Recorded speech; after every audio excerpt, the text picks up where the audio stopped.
pasca runtuhnya dinasti Umayyah di Spanyol.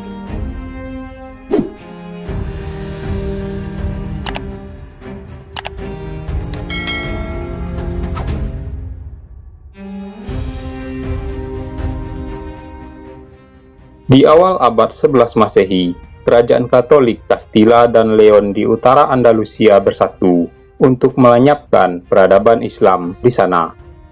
Sejak runtuhnya dinasti Umayyah di Spanyol, kaum muslimin hidup dalam perpecahan yang disebut dengan era Muluk at-Tawaif.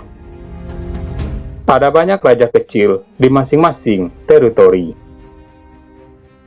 Raja Castilla Alfonso VI berhasil merebut kota Toledo pada tahun 1085, yang mana merupakan markas penting bagi peradaban Islam di Andalusia. Kabar jatuhnya Toledo tersebar ke belahan negeri Muslim, namun sama sekali tidak membuat raja-raja kecil Muslimin berbuat banyak. Kebanyakan pemimpin Muslim justru memilih untuk bersikap loyal pada Alfonso VI, serta rela membayar pajak tahunan yang tinggi untuk kerajaan Katolik. Alhamdulillah, tak semua raja Muslim bertekuk lutut. Penguasa kota Sevilla bernama Al-Mu'tamid bin Abbad menyadari bahwa jika hal ini dibiarkan, hanya tinggal menunggu ketika seluruh kota Muslimin di Andalusia jatuh ke tangan pasukan salib. Hal itu membuat Al-Mu'tamid mengirimkan surat yang berisi permintaan tolong ke sebuah kerajaan Muslim di Afrika Utara. Kerajaan itu bernama Almurabitun, atau yang dikenal oleh Eropa dengan nama Almoravid Dinasti. Surat dari Al-Mu'tamid sampai kepada pemimpin Almurabitun, Amir Yusuf bin Tasifin. Beliau menyambut seruan itu dengan mempersiapkan puluhan ribu mujahid dari Afrika Utara untuk menyeberangi lautan menuju Andalusia. Sejarah seakan-akan terulang. Yusuf bin Tasifin dan tentaranya mengingat kisah nenek moyangnya, Tariq bin Ziyad, bersama 12.000 muslimin ketika pertama kali membebaskan Andalusia. Beliau berdoa semoga perjuangannya dihitung sebagai ikhtiar untuk menyelamatkan peradaban Islam di tanah Eropa. Ada sebuah kisah menggetarkan ketika Yusuf bin Tasifin dan Mujahid Murabitun sedang menyeberangi Selat Gibraltar menuju Andalusia. Ombak menggunung dan hujan badai menerpa. Kapal-kapal muslimin terombang-ambing di tengah lautan. Di saat-saat itu, Yusuf bin Tasifin berdoa, "Ya Allah, jika langkahku ini menjadi kebaikan untuk umat Islam, maka lancarkanlah perjalanan kami. Namun jika berangkatnya kami tidak menjadi kebaikan untuk umat Islam, maka sulitkanlah kami menyeberangi lautan ini." Dengan izin Allah, badai mereda, gelombang ganas merendah, dan hujan deras menjinak.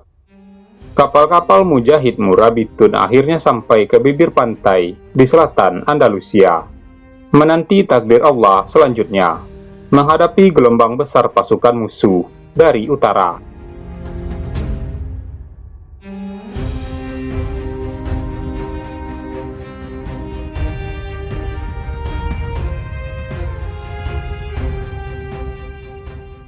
Bertemulah dua pasukan pada hari Jumat, 12 Rajab 479 Hijriah, atau 23 Oktober 1086 Masehi.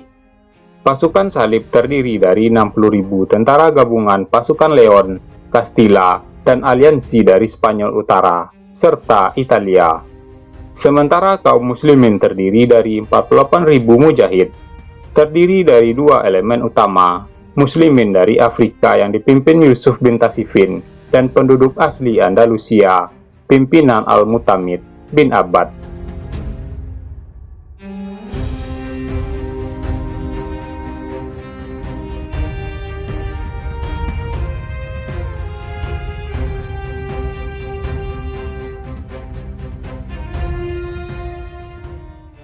Atas izin Allah, kemenangan diraih kaum muslimin. Alfonso VI kabur dari arena pertempuran bersama ribuan pasukannya yang telah terluka parah. Dikatakan dalam sebuah riwayat, hanya 100 tentara yang benar-benar sampai di ibu kota kerajaan setelah kekalahan mereka di pertempuran Zalakah. Ada manfaat besar yang dirasakan kaum muslimin setelah kemenangan di pertempuran Zalakah. Di antaranya, kerajaan-kerajaan Islam berhenti membayar pajak kepada Alfonso VI. Musuh pun kehilangan sebagian besar kekuatannya dan butuh waktu lama untuk kembali pulih. Umat Islam pun kembali merasakan semangat setelah sekian lama berkabut duka dan berita sedih.